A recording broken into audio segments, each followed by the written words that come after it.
Hey everyone, and welcome back to The Explainer. Today, we are diving straight into ACIM, Lesson 82, which is a review of Lessons 63 and 64. I am honestly so thrilled you're tuning in because today's material gives us this perfect chance to just pause, reflect, and really absorb some foundational concepts. If you've been following along, you know the text can get a little dense or esoteric sometimes, but my goal today? It's to help you see exactly how practical and transformative these ideas are when we actually break them down together. All right, so our first vital review lesson today is Lesson 63, and the text says exactly this. The light of the world brings peace to every mind through my forgiveness. This is basically the first of our two foundational pillars for today. It's a huge, sweeping statement, right?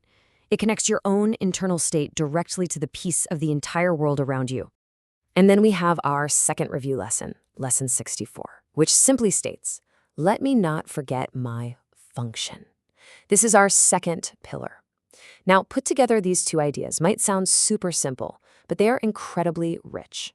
One essentially hands us the tool, and the other points us toward the ultimate goal.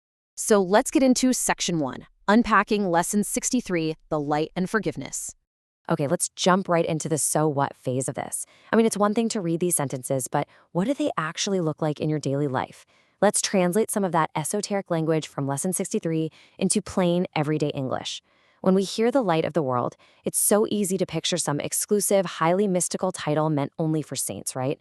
But the text absolutely doesn't mean it like that. The light of the world is just the inherent goodness, that deep peace and the capacity for shared healing that already exists naturally inside of you. It's inside all of us. It's just your innate state of being once all the mental clutter is finally cleared away. And then there's forgiveness. Normally, we think of forgiveness as, pardoning someone who did us dirty, letting them off the hook. But the text completely reframes this. Here, forgiveness is a conduit. It's like opening a window to let that inner light shine all the way through to everyone else. It's the actual mechanism that clears out your grievances so your natural peace can just flow outward. The text actually gives us three very specific mechanics for how this kind of forgiveness operates. First, forgiveness is the means by which the light finds expression through you.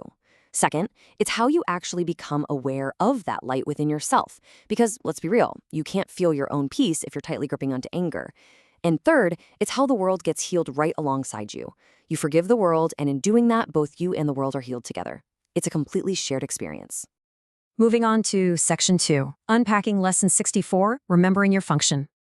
Now that we've got a handle on the tool, let's look at the second pillar of today's review to see what the text actually means by our function. The key here is that word function. The text says, I would not forget my function because I would remember myself. Your function is literally just your life's true purpose.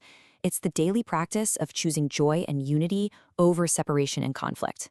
When you fulfill this function, you are actively remembering who you truly are at your absolute core.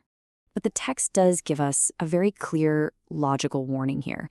It says, I cannot fulfill my function if I forget it. And it goes on to explain that unless you fulfill this function, you won't experience the joy that God intends for you. Basically, forgetting your true self, getting completely tangled up in the drama and grievances of everyday life, directly blocks you from experiencing that joy. You have to make the choice to actively remember it. And this perfectly illustrates the dynamic between our two review lessons today. Think of it kind of like this. Side A, Lesson 63, is forgiveness. That's your practical, everyday tool. Side B, Lesson 64, is your function, which is remembering your true self to experience ultimate joy. That's the goal.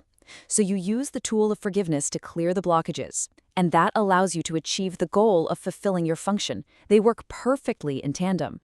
All right, Section 3, Daily Application and Practice, using these lessons today. So we're entering the now what phase. How do we actually take these beautiful, high-level concepts and use them when, say, someone completely cuts us off in traffic, or a meeting at work goes off the rails?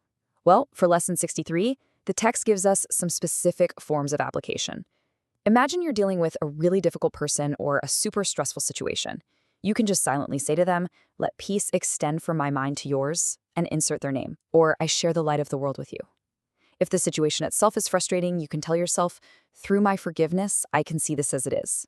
Using these phrases literally stops that knee-jerk cycle of reaction and puts you right back in the driver's seat of your own peace. For Lesson 64, the affirmations are really designed to keep your eyes on the prize. When you feel tempted to just get dragged down into an argument, you can think to yourself, let me not use this to hide my function from me. Or I would use this as an opportunity to fulfill my function. But my absolute favorite is this one. This may threaten my ego but cannot change my function in any way. That is just such a brilliant, grounding reminder. The events of your day might totally ruffle your ego, but they cannot ever touch or alter your true inner purpose. No way. So, a big question. How often should you actually do this? Well, the text doesn't give us a rigid schedule like, do this exactly every hour on the hour for 5 minutes. Instead, it's asking for situational practice. You want to use these phrases throughout the day whenever you feel your ego being threatened, whenever a conflict pops up, or anytime you just feel yourself slipping away from peace. It's a very active, on-the-go practice of protecting that inner light. Which brings us to Section 4, Final Review and Conclusion, Cementing the Lessons. As we wrap up today's explainer, let's just take a quick moment to bookend everything we've talked about by bringing it all back to those core statements from the source text. To cement our first foundational pillar, let's look at Lesson 63 one more time exactly as written. The light of the world brings peace to every mind through my forgiveness. Remember, you hold the key to that peace. And here is our second pillar, Lesson 64, again, exactly as written. Let me not forget my function. Try to keep your true purpose of joy and unity at the absolute forefront of your mind today. So I want to leave you with this final thought. Will you choose to let your light shine and fulfill your function of joy today, even when your ego feels threatened? Because that choice is entirely yours in every single moment of the day. Thank you so much for hanging out with me today. I really hope this brought some serious clarity to the text for you. If you found this explainer helpful, please be sure to drop a like and subscribe to the channel so you don't miss our upcoming daily explainers. Have a wonderful, incredibly peaceful day.